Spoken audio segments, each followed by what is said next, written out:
Eddie Schoen here with the Mountain Guides. Today we're going to be talking about the gear and equipment that we're going to require you to have for any of our multi-day summer climbing trips. So that's anything from a Granite Peak or Organic Peak expedition, maybe Buck Mountain, Moran, pretty much anything overnight that doesn't go through our Corbett High Camp on the Grand Teton.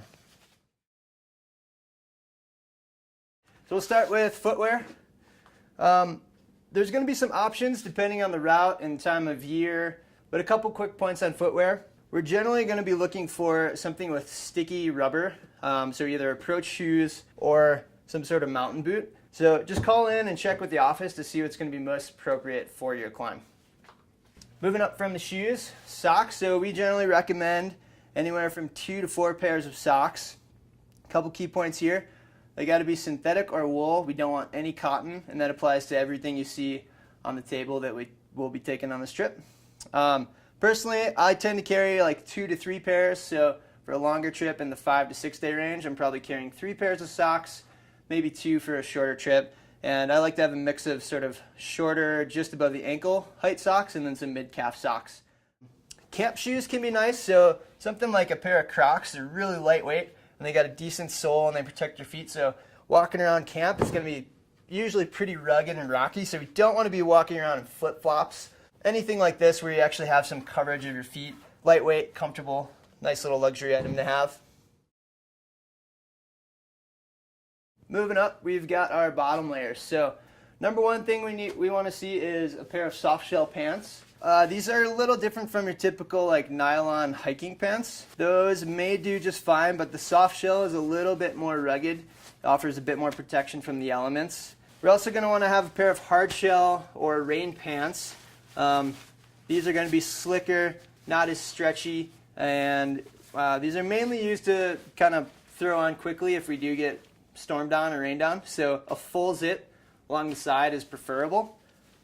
Optional, again, check in with the office prior to your climb. It depends on the season, but some sort of long john base layer. And you can have anything from really lightweight synthetic or wool to more of an expedition kind of fleecy layer like this one here.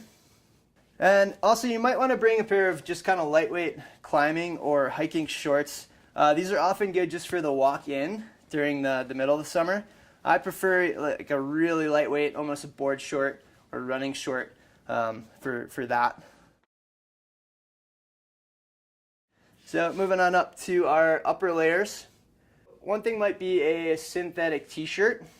Again, this is great normally for the approach hike into some of the climbs and for lounging around in camp during the hotter days. We're also going to want sort of a long sleeve, preferably hooded base layer. So here's where we have some options. You could use something like this. This is the Mountain Hardwear Butterman. It's a kind of lightweight synthetic layer. Alternatively, what you'll often see the guides wearing in place of both a t-shirt and that lightweight layer is a synthetic sun hoodie. These are great to keep you a little bit cooler when the sun's pretty hot, and then I'll pretty much keep this on from the trailhead through the entire trip all the way back to the car. Above that layer, we're going to want sort of a mid-weight insulating layer, so something like your just kind of classic fleece or kind of expedition weight layer.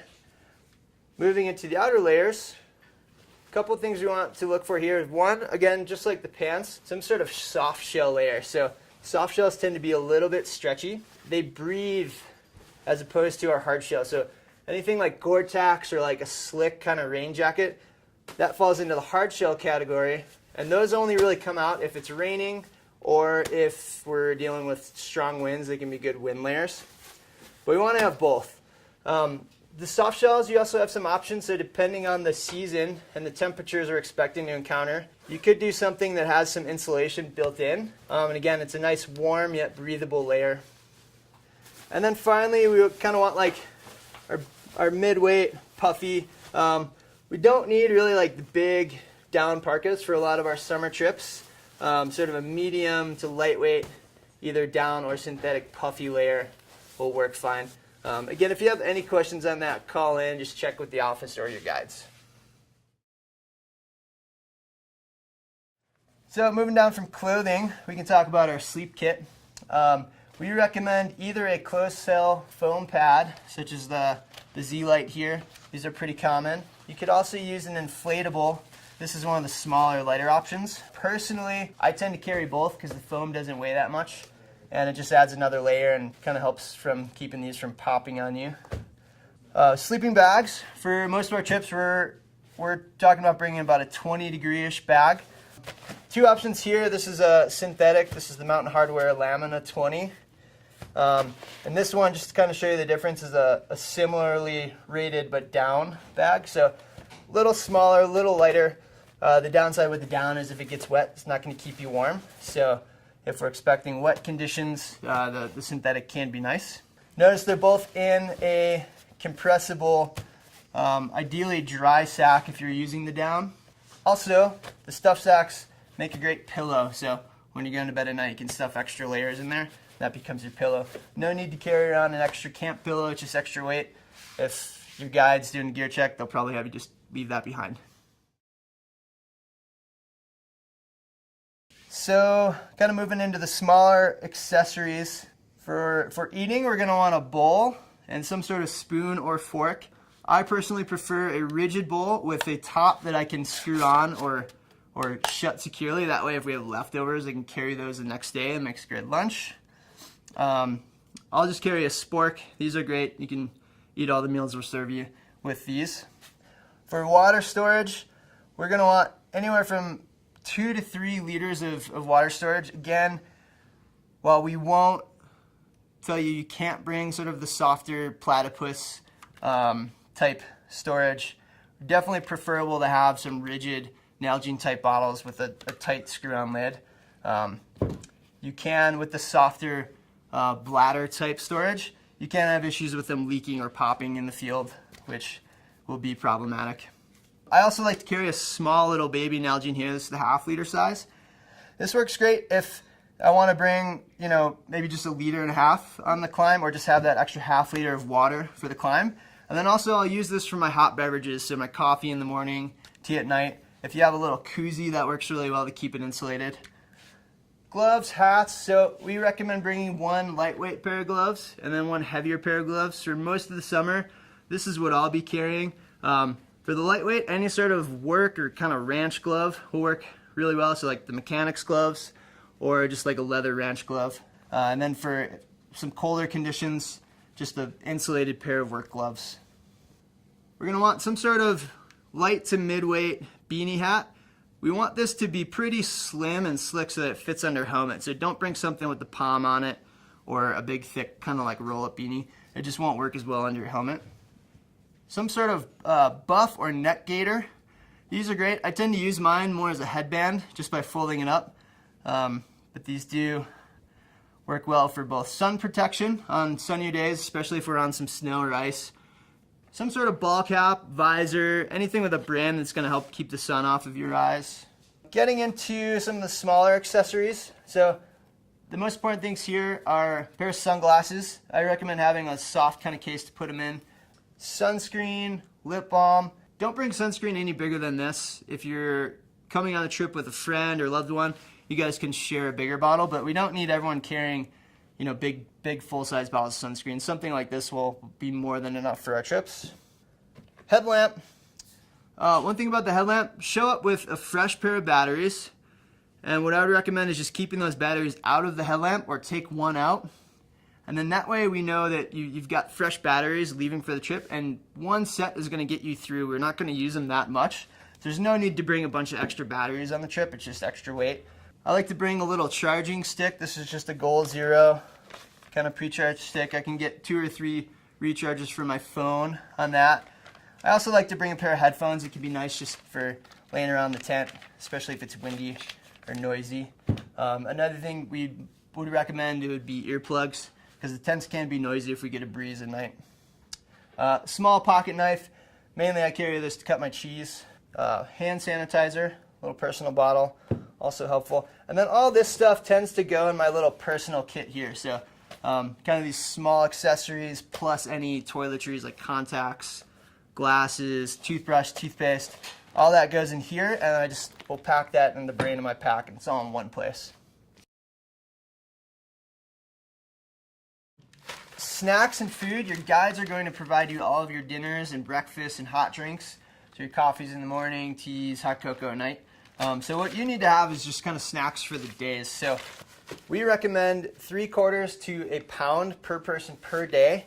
And for a 5-day trip, this is about what that should look like. It's all going to fit in one pack.